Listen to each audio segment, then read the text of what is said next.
Hello there, this MD is with you here on GebZilla. Here we go again. We are in a new video.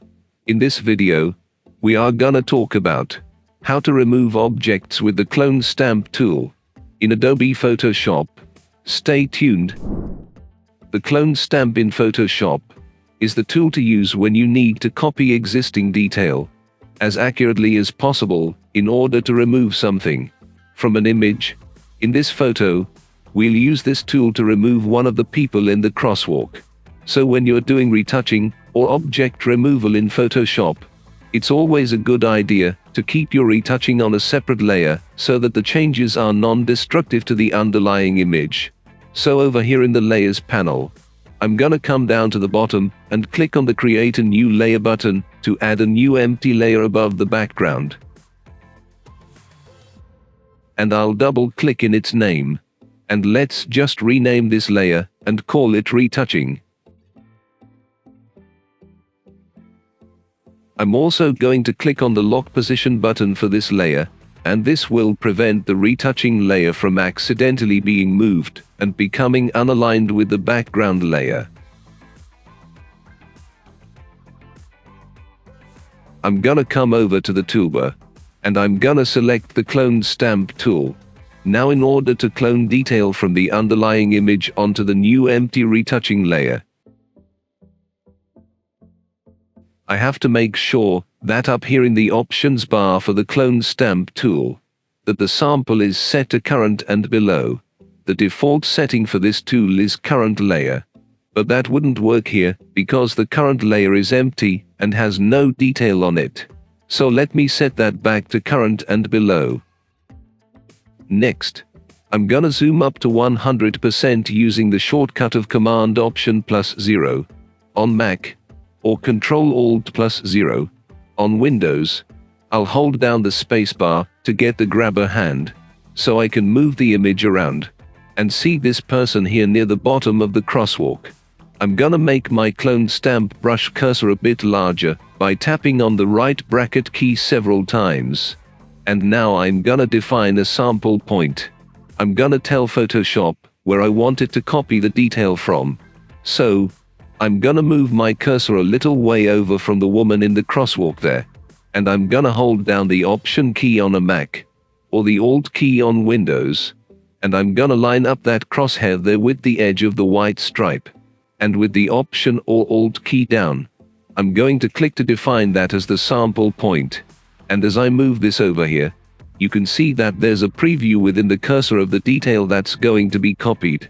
And that's actually very useful in this case, because I can line it up with the existing crosswalk line there. And then just click down, and begin brushing that over there. And as I do that, take a look at that crosshair that is following me over to the right of my actual clone stamp brush cursor.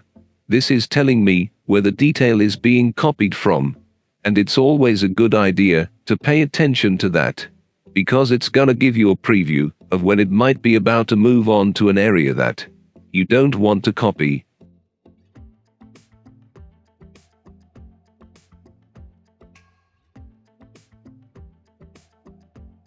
Alright, there we go. That looks pretty good for now. So let's point out that in addition to removing that person there, I have also created some repeating details.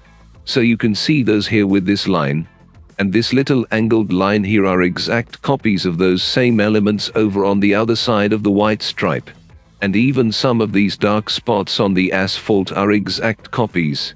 So, I'm gonna remove those. Let me just tap S to get back to the Clone Stamp tool. And I'm going to tap on the left bracket key a few times to make my brush cursor a bit smaller. And I'm just going to Option click on areas of the asphalt and remove those repeating details so that they are not there drawing attention to themselves. Because the human eye and the human brain are very good at picking up patterns and noticing patterns and repeating details. So let me just do a little bit of that up here on this line in the crosswalk stripe. Alright, here we go. That's looking better. But that's definitely always something you should keep in mind as you're using the Clone Stamp tool. or indeed any of the retouching tools, I'm gonna zoom out and fit the image on screen using the shortcut of Command+0 on Mac or Ctrl+0 on Windows. And if I turn off the eye icon for the background layer, you can see that all of the retouching detail is now on this separate layer that I created at the beginning of the project. In terms of the details that are sampled and copied for retouching or removing objects, the clone stamp tool provides the most control, especially when image detail needs to be extended over the area where an object is being removed. Finally, here we go, we are done for today. Thanks for watching. See you in the upcoming videos.